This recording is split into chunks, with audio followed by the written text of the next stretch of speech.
할렐루야. 우리 주님의 은혜가 우리 목양의 모든 가족들에게 풍성하게 임하기를 축복합니다. 오늘은 다니엘서 11장 28절에서 35절 말씀을 통해서 시련 가운데서 승리하는 삶이다 라고 하는 제목으로 하나님의 말씀을 나누면서 은혜 받고자 합니다. 오늘은 설 명절 끝날 되어지고 또 출근과 또 생활 전선에서 또 새롭게 시작하는 그러한 일들이 있을 것 같습니다. 그런데 우리가 쉼을 통해서 또 힘을 얻는 것처럼 또 쉼을 통해서 새롭게 시작할 수 있는 힘을 또한 우리가 얻는 것처럼 시련 가운데에 우리의 승리의 삶이 준비되어야 된다라고 하는 것을 우리에게 가르쳐주고 있습니다. 남방 나라를 정복한 왕은 많은 재물을 가지고 자기 땅으로 돌아간다라고 하는 겁니다. 그가 마음속으로 크고 강한 나라를 위해서 애쓰고 또 전쟁도 하고 수고도 했죠. 그렇지만 그가 자기가 이룬 것들 때문에 그 마음이 비틀어집니다. 자기 마음대로 행했다라고 하는 거예요. 즉 하나님을 거스리고 자기 마음대로 행했다라고 하는 겁니다. 그러므로 그의 계획은 이루지 못하고 마침내 그가 죽게 되어지는데 그를 대신할 자가 나와서 그의 나라를 다스리게 될 것이다 라고 하는 거예요. 수많은 전쟁을 통해서 큰 나라를 이루었지만 그의 마음은 평온하지 못한 것은 그가 시련과 고난을 만나게 될 것이기 때문이다 라고 하는 것을 말씀하고 있습니다.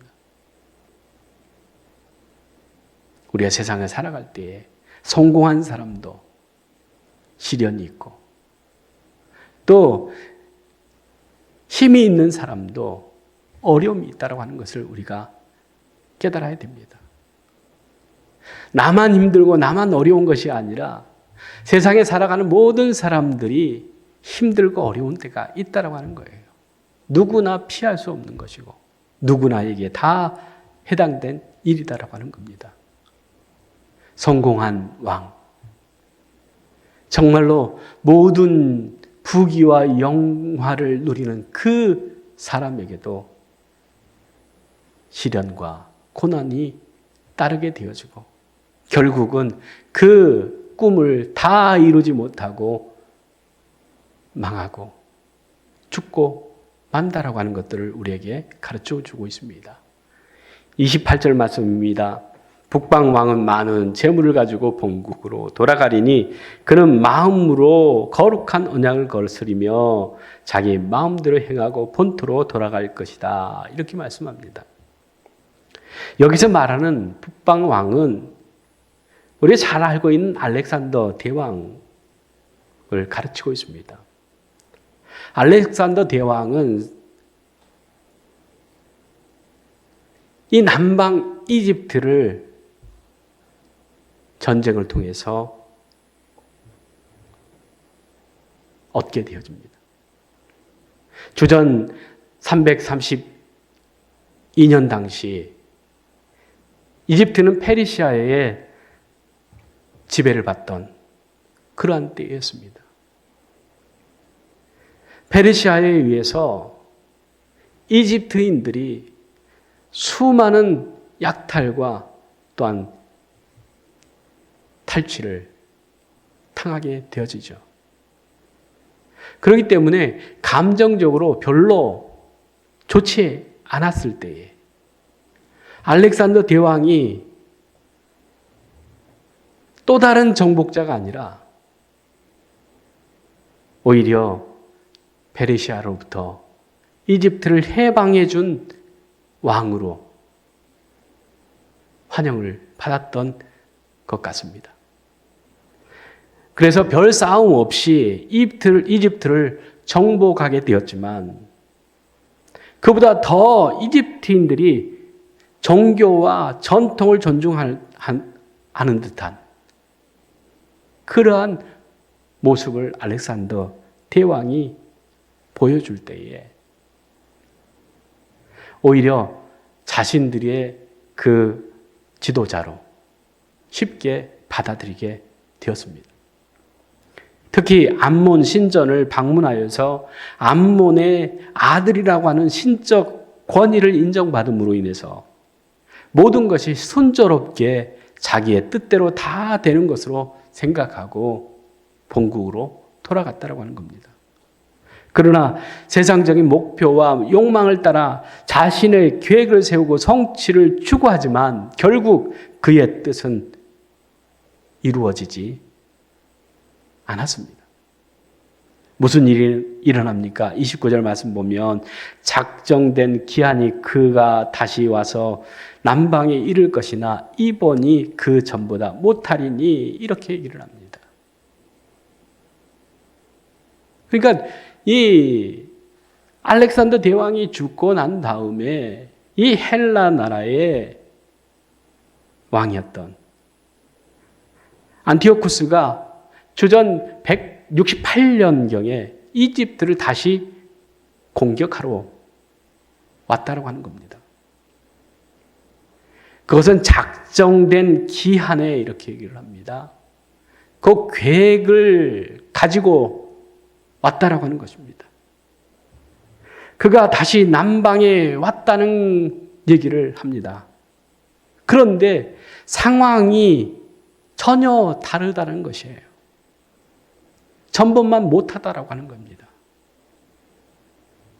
지난번 알렉산더 때에는 어땠습니까? 해방자로 환영받고 많은 재물을 가지고 돌아갔는데 이번에는 어떻다는 겁니까? 30절에 이는 기띔의 배들이 이르러 그를 칠 것임이라 그가 낙심하고 돌아가면서 맺은 거룩한 언약에 분노하였고 자기 땅에 돌아가서는 맺은 거룩한 언약을 배반하는 자들을 살필 것이며 이렇게 얘기를 합니다. 여기서 기띔이라고 하는 것은 일반적으로 지중해의 여러 섬들을 가리킵니다. 그런데 여기는 그 여러 섬들을 의미하는 것이 아니라 곧 로마 제국을 상징하고 있습니다.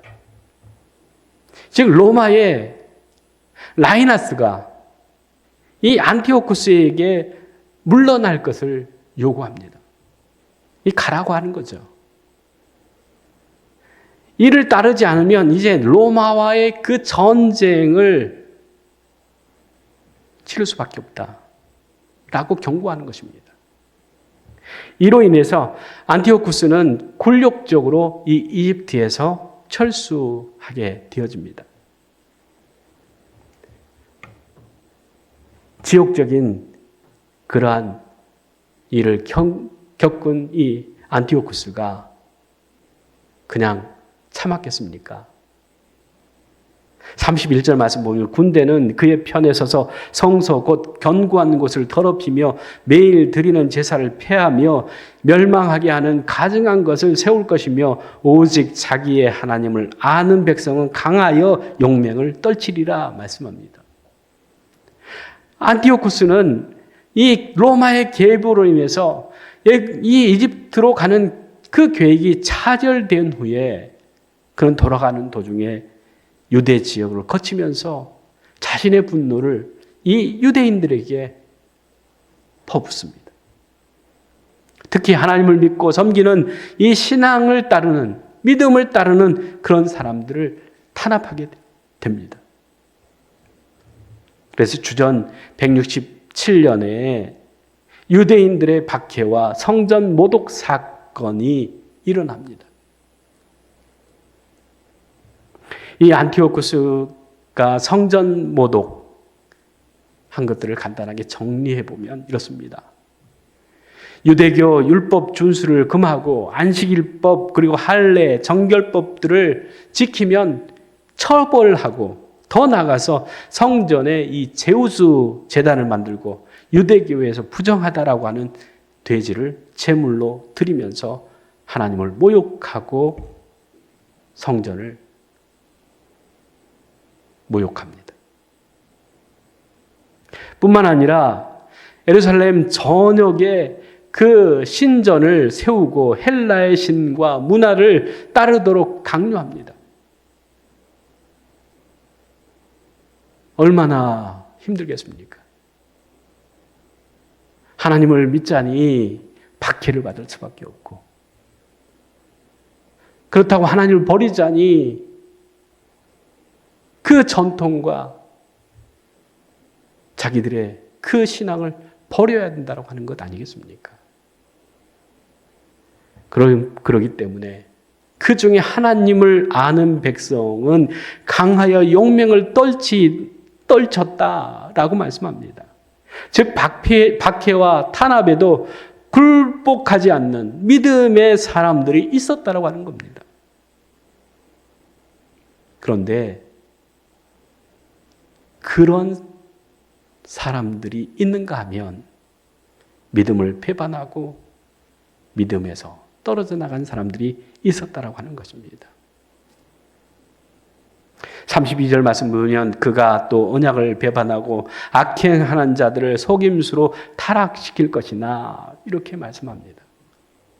하나님을 배반하고 악한 자들의 속임수에 빠져서 타락하게 될 것이라고 하는 말씀입니다. 언약을 배반하고 악행하는 자를 따라서 살아가는 그러한 사람들이 되어졌다라고 하는 것이죠.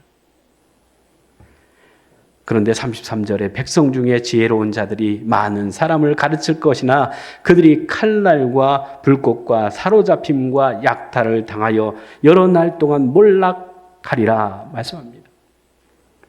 그때 백성 중에 지혜로운 자들이 많은 사람들을 가르칠 것이다라고 하는 거예요. 즉 하나님의 지혜가 있는 사람들이 하나님의 뜻대로 하나님의 말씀대로 믿음을 지키면서 살아가야 된다 라고 하는 것을 가르치는 것 아니겠습니까? 그런데 그들은 칼날과 불꽃과 사로잡힘과 약탈을 당했다라고 하는 거예요. 하나님의 뜻대로 하나님의 말씀대로 살아야 된다라고 하는 그러한 사람들이 고난을 당하고 죽임을 당하는 그러한 일들이 있게 되어지는데 그 날이 여러 날이 될 것이다 라고 하는 말씀을 합니다. 우리가 세상 살아가면서 정말 하나님을 믿는다라고 하는 것 때문에 때로는 손가락질도 받고요. 핍박도 받고요. 박해도 받는 지금도 세상 어디선가는 그 예수를 믿는다는 이유 때문에 죽임을 당하는 사람들이 허다히 있습니다. 그럼에도 불구하고 신앙을 지키는 사람들이 있다라고 하는 거예요. 그들이 예수님을 믿기 때문에 부귀영화를 누리는 게 아니에요. 예수를 믿는 것 때문에 오히려 죽임을 당하는 고통을 당하고 있는 거예요. 그 날이 여러 날이었다. 여러 날이 될 것이다. 라고 하는 겁니다. 그치지 않는 그 핍박, 죽임을 당하는 그 일들이 연일되어지는 거예요.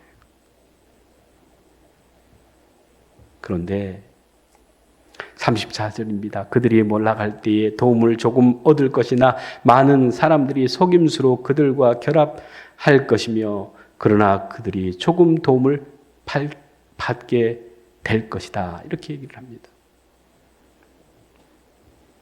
그러니까는 그 고난 속에서 그 핍박 속에서 조금 도움받는 일이 있을 것이다. 라고 하는 거예요. 핍박이, 죽임이, 약탈이 계속 되어지는 가운데 그 짧은 시간 조금 그들이 어찌 보면 숨통을 틀 수 있는 그러한 일들이 있어질 것이다. 이렇게 얘기를 하죠.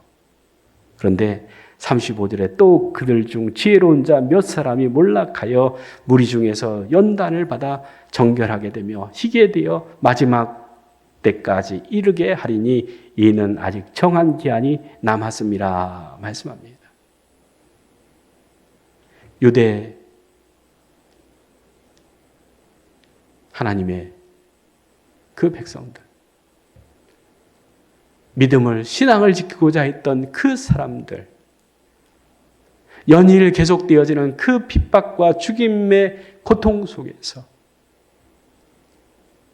잠깐 도움을 받는 그 일이 있었는데, 그게 바로 이 마카비 가문을 통해서 마카비 혁명이 계획되게 되어집니다. 그렇지만 그 일도 잠깐 있었던 일입니다. 그리고 무리들 중에 꺾이지 않는 믿음을 갖고 있던 자들은 핍박과 고난이 오히려 연단이 되고 오히려 정결하게 되며 희게 되어 마지막 때까지 이르게 될 것인데 아직 정한 기한이 남았다고 말씀하고 있습니다. 하나님의 백성들은 세상의 권력자들로부터 고난과 시련을 겪을 수 있지만 하나님께서는 우리에게 시련을 허락하셔서 우리의 믿음을 연단하시고 그 가운데 성장하게 만드신다라고 하는 것을 의미하고 있습니다. 몰락하고 실패하고 없어지는 것 같았는데 오히려 그 고난과 핍박과 죽임을 통해서 오히려 연단을 받아서 정결하게 되고 희게 되어지며 마지막까지 믿음을 지키는 그런 사람들이 있게 되어진다라고 하는 것을 말씀해 주고 있습니다.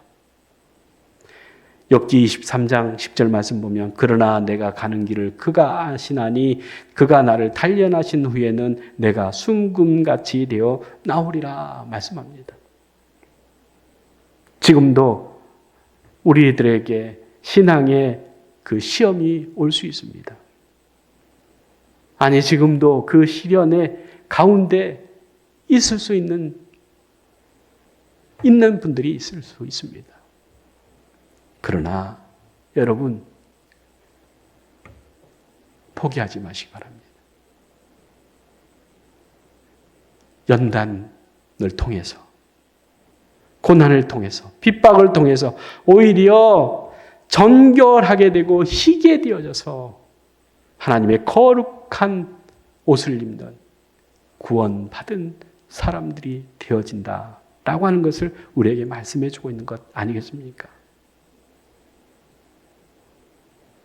시련을 통해서 우리를 더 강한 믿음을 주시고 우리가 더 하나님을 붙잡고 의지하며 살아가도록 하나님께서 인도해 주신다라고 하는 사실을 우리가 믿고 로마서 8장 28절처럼 우리가 알거니와 하나님을 사랑하는 자 곧 그의 뜻대로 부르심을 입는 자들에게는 모든 것이 합력하여 선을 이루느니라 말씀하신 것처럼 모든 일이 하나님의 계획하신 대로 다 이루어져 간다라고 하는 것. 그리고 마지막에 하나님의 그 승리가 선포되고 하나님의 그 승리의 영광이 바로 우리의 것이 되어짐을 믿고 오늘도 험한 세상 핍박과 모진 고난과 시련을 당할 수밖에 없는 세상 속에서 그리스도의 사람들로 하나님의 거룩한 백성들로 하나님을 섬기며 살겠다라고 하는 결단이 있는 저와 여러분이 되기를 원합니다. 하나님은 우리와 늘 함께 하실 뿐만 아니라 우리가 힘들고 어려운 그 순간에도 우리를 도우시고 함께 하신다라고 하는 사실을 믿고 신뢰하면서 우리에게 닥쳐오는 시련과 아픔과 고난의 물결에 넘어지거나 쓰러지거나 자빠지지 않고 믿음의 주요 온전케 하신 예수 그리스도를 바라봄으로 세상을 이기고 마귀를 이기고 하나님의 뜻을 이루며 하나님께 영광 돌리는 삶으로 세상에 빛과 소금이 되어지는 우리 목양의 모든 가족들 되어지기를 간절히 주의 이름으로 축원합니다. 기도하겠습니다. 사랑의 하나님 참 감사합니다. 우리가 세상의 권력이나 성공들을 의지하지 않고 오직 하나님의 뜻을 따르며 살아가게 하여 주시옵소서. 시련 속에서도 믿음을 지키며 하나님을 의지하는 삶을 살게 하여 주시옵소서. 우리에게 승리를 주시기를